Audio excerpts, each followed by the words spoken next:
Hi అందరికీ welcome back to మన education. మన ఎడ్యుకేషన్లో వచ్చేసి టెట్టు అంటే తెలుగు సమాసాలు చూద్దాము. సో సమాసం నిర్వచనం వచ్చేసి సమర్థకం బుగులగు పదములు కలయికని సమాసం అంటారు. అనగా రెండు వేరువేరు అర్థాలు కలిగిన పదాలు ఏకార్థముగా మారిపోవటమే సమాసం. అంటే సూత్రం వచ్చేసి సమర్థంబులగు పదములు ఏకపదంబులగున సమాసం. అంటే వేర్వేరు పదాలుగా ఒకటిగా చేయను అని చెప్తున్నారు. ఉదాహరణకు కామపుత్రుడు అంటే రాజపుత్రుడు అని అర్థం వస్తుంది. కాబట్టి రెండు పదాలను వేర్వేరు చేసినప్పుడు ఒకటే పదంగా రాస్తాము. సో నెక్స్ట్, ఈ రెండు పదాలు వేరువేరుగా చూసినప్పుడు వేరువేరు అర్థాలను కలిగి ఉన్నాయి. కలిసినప్పుడు రాజపుత్రుడు అనే ఒకే అర్థాన్ని ఇస్తుంది. సమాస పదం యొక్క అర్థాన్ని వివరించినట్లయితే దాన్ని విగ్రహవాక్యం అని పేరు. సమాసంలో లోపించిన విభక్తి ప్రత్యయంను చెప్పుటను కూడా విగ్రహవాక్యము అందురు. సో సమాసం రకాలు చూద్దాం. ఫస్ట్, అర్థాన్ని బట్టి సమాసం రకాలు.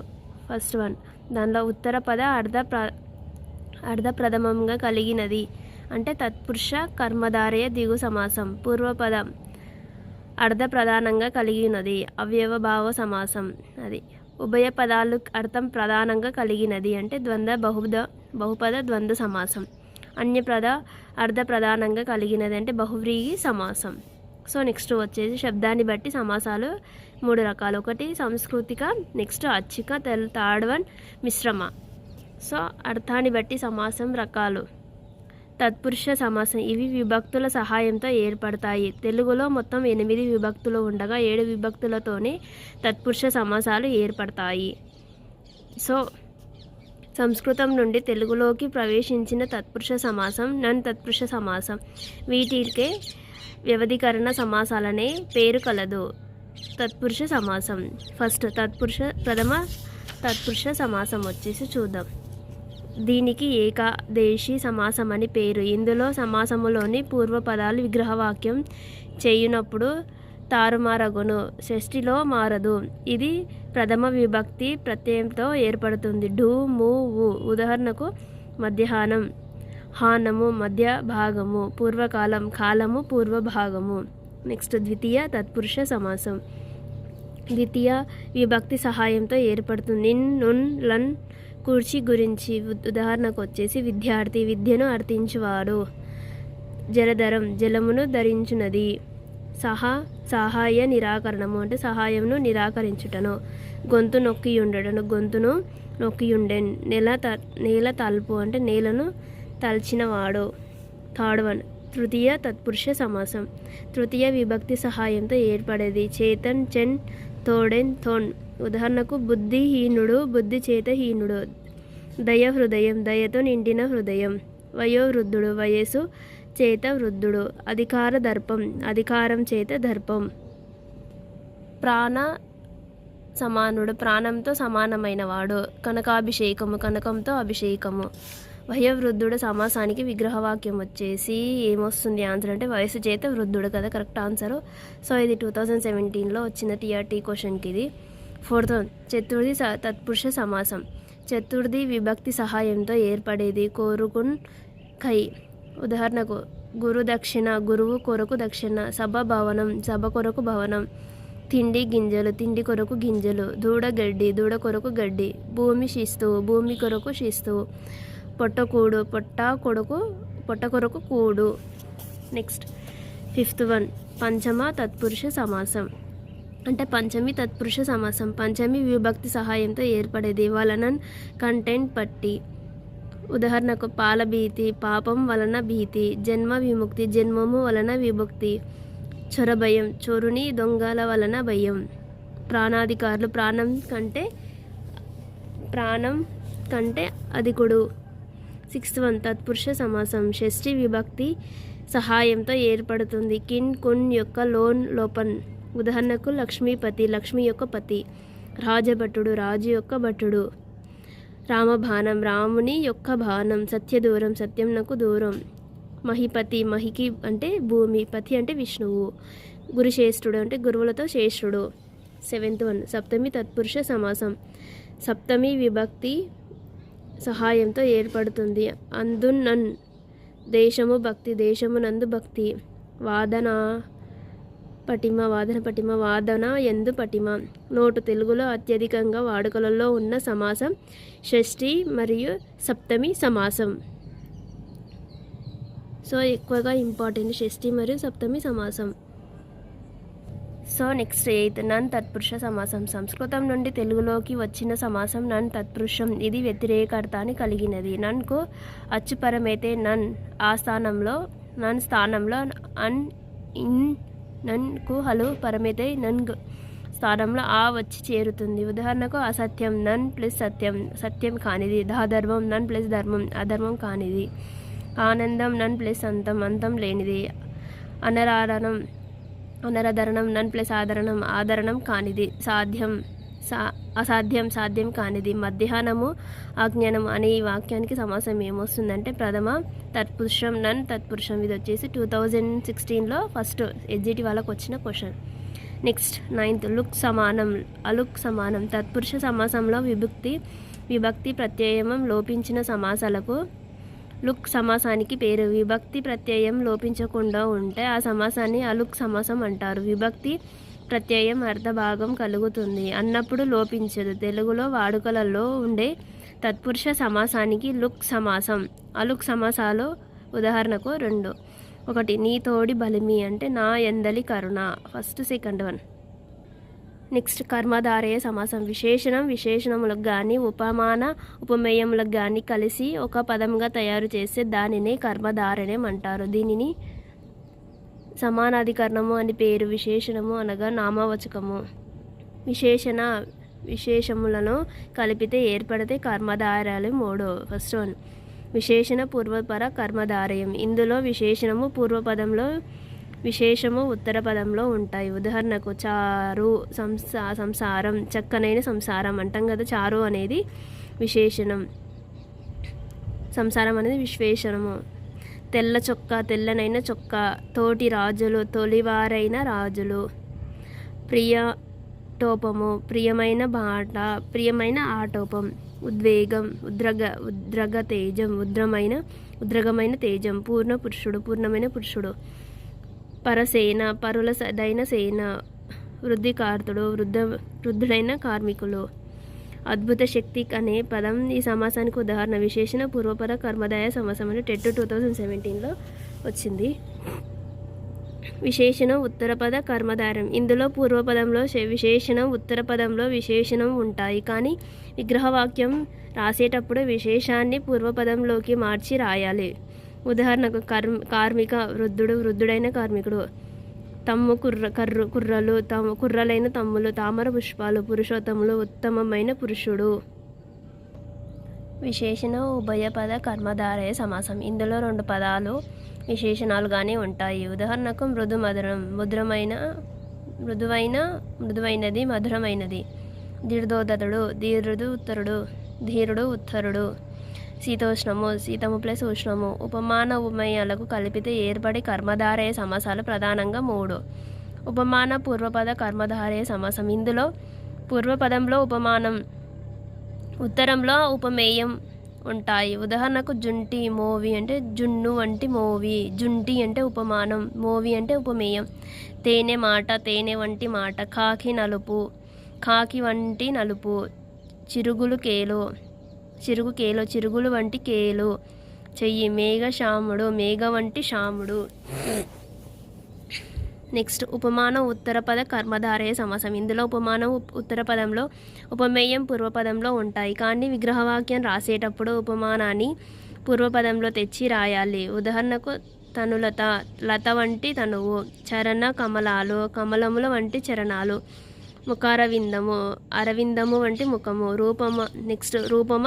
రూపక సమాసం. ఉపమేయం ఉపమానానికి అభేదం చెప్పడమే రూపక సమాసం అవుతుంది. దీనిని అవధారణ పూర్వపద కర్మధారయనము అంటారు. ఇందులో ఉపమానం ఉపమేయములకు అభేదం చెప్పబడినది. అవధారణ అనగా నిర్ధారణ చేయటం. అవధారణ ఆర్థికంగా తెలుగులో అనే పదాన్ని చేస్తారు. సంస్కృతంలో అవరాధనకు పదం ఏవ. ఉదాహరణకు ఫస్ట్ విద్యాధనం, విద్య అనేది ధనం. విద్య అనేది ధనం, ధనభరణం, దయ అనేది భరణం, ఆభరణం. కృపారసం, కృప అనేది రసం. కీర్తి కన్యక, కీర్తి అనేది కన్యక. జ్ఞానజ్యోతి, జ్ఞానం అనేది జ్యోతి. మత పిశాచి, మతం అనేది పిశాచి. సంసార సాగరం, సంసారం అనేది సాగరం. విద్యాగదం, విద్య అనేది గదం. నెక్స్ట్ 7th వన్, సంభావక పూర్వపద కర్మధారయ సమాసం. ఇందులో పూర్వపదం సంజ్ఞాన నామవాచకమైతే ఉంటుంది. ఉదాహరణకు భద్రాచలం, భద్ర అనే పెరుగుదల అచలం. పాలమూరు జిల్లా, పాలమూరు అనే పేరుగల జిల్లా. సరళ సాగరం, సరళ అనే పేరుగల సాగరం. మన్యం కొండ, మన్యం అనే పేరుగల కొండ. అశ్వత్థ వృక్షం, అశ్వత్థ అనే పేరుగల వృక్షం. తెలంగాణ రాష్ట్రం, తెలంగాణ అనే పేరుగల రాష్ట్రం. భారతాక్ష్మగలం, భారతం అనే పేరుగల క్ష్మతలం భూమి. తమ్మి విరులు, తమ్మి అనే పేరుగల విరులు. కర్మధారయ సమాసాలకే సమాధికరణ సమాసాల పేరు. ద్విగు సమాసం, పూర్వపదం సంఖ్య నామవాచకం అయితే ఆ సంఖ్య ద్విగు సమాసం అవుతుంది. ఉదాహరణకు అష్ట దిగ్గజాల, 8 అనే సంఖ్య గల దిగ్గజాలు. 10 ఎకరాలు, 10 అనే సంఖ్య గల ఎకరాలు. షష్ఠక్రవర్తులు, 6 అనే సంఖ్య గల చక్రవర్తులు. పంచ పాండవులు, 5 అనే సంఖ్య గల పాండవులు. ముల్లోకాలు, 3 అనే సంఖ్య గల లోకాలు. త్రికరణాలు, 3 అనే సంఖ్య గల కరణాలు. నవవిధాల సమాసం పేరు ఏది అంటే ద్విగు సమాసం. 2017లో వచ్చింది ఇది. నెక్స్ట్ బహువ్రీహి సమాసం. అన్యపద అర్థము ప్రధానంగా కలిగిన సమాసం బహువ్రీహి సమాసం. అనగా సమాస పదములో ఉండే 2 పదాల యొక్క అర్థాలు కాకుండా వేరే అర్థం రావటం. బహువ్రీహి సమాసంలో సమాన కార్యం అవసారణం చివరిలో జరుగుతుంది. కలది, కలవాడు, చేరుతాయి. ఉదాహరణకు జానుబావుడు, జానువులు వరకు బావులు కలవాడు అంటే అందగాడు. జనువులు అంటే మోకాళ్ళు. బహువులు అంటే చేతులు. ముక్కింటి అంటే 3 కన్నుల కలవాడు అంటే శివుడు. గరుడ వాహనుడు అంటే గరుత్ముతుని వాహనంగా కలవాడు అంటే విష్ణువు. చతుర్ముఖుడు అంటే 4 ముఖాలు కలవాడు బ్రహ్మి. పద్మాక్షి, పద్మము అంటే కన్నుల కలిగినది స్త్రీ. నీలవేణి, నీలమైన వేణి, నల్ల జెన్నడైన స్త్రీ, అది స్త్రీ కలిగినది అన్నది అర్థం. మృగనేత్రి, మృగం వంటి కన్నుల కలది అంటే స్త్రీ. రాజవదన, రాజు అంటే చంద్రుడు వంటి ముఖము కలిగినది స్త్రీ. నిరభజవుడు అంటే పద్మము నాభియందు కలవాడు విష్ణువు.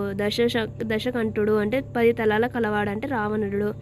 త్రినేత్రుడు అంటే 3 కన్న కల అంటే త్రినేత్రుడు అంటే 3 కన్నులు కలవాడు అంటే శివుడు అని అర్థం.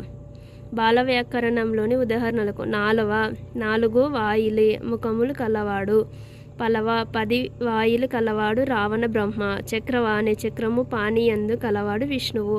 మోటబోరి, మోటను మాపురాని బరువుగా కలిగి ఉన్నది ఎద్దు.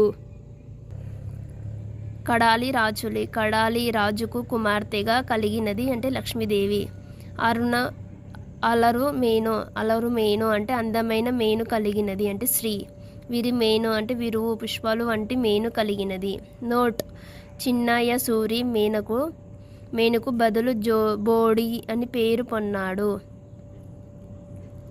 ద్వంద్వ సమాసం, ఉభయ పదాలు ద్వంద్వ పదంగా కలిగిన సమాసం. ఇందులో 2 పదాలకు ప్రాధాన్యత ఉంది. 2 పదాలు నామవాచకాలకే అవుతాయి. ద్వంద్వ సమాసంలో విగ్రహవాక్యం ఏకవచనంలో, సమాస పదం బహువచనంలో ఉంటుంది. సూత్రములు, వర్ణములు, బహువచనములు. ఉదాహరణకు సూర్యచంద్రుడు అంటే సూర్యుడు, చంద్రుడు.